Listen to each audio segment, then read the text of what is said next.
Ngizwa indaba zokuthi Sifisa kasekho azange ngikholwe. Bengishutha bengisesetting ngaleso sikhathi bekumsombuluko ngishutha isibaya. Ngiyakhumbula ngiya change room ngaswitcha on ifone yami kwangena ama-miss call amaningi, kwangena ama-SMS, kwangena yonke into. Ngazibuza ukuthi ifone yami akusiyona ifone ebhizi ngaleyo ndlela yini ngitholela ama-SMS. Ngayicima ifone ngabuyela esetting ngihamba ngaqhubeka ngashutha. Ngithena sengiqedile ngaphinde ngaswitcha on ifone yami ngathola ama-message athi bhuti wami siyaxolisa, bhuti wami siyaxolisa, out yami hade, sorry bhuti, sorry. Ngazibuza ukuthi bathi hade, sorry bhuti, sorry. Kwenze njani? Ngase ngithola imessage ebeyiphuma kumzi wakhe Mbuli ethi ngiyazi bhuti wosendele nalo mfana, ngithi lala ngoxolo.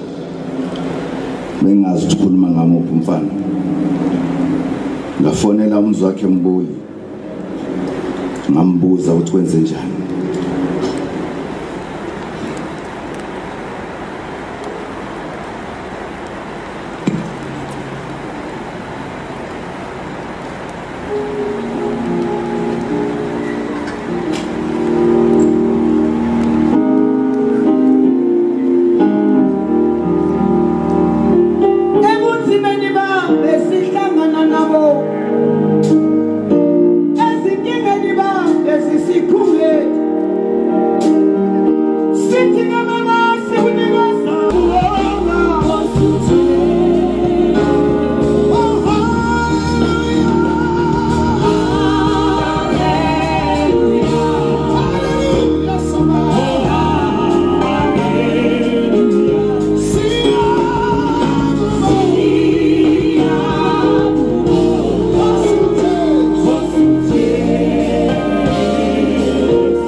Umzi wakhe wathi kimi Sifisa kasekho.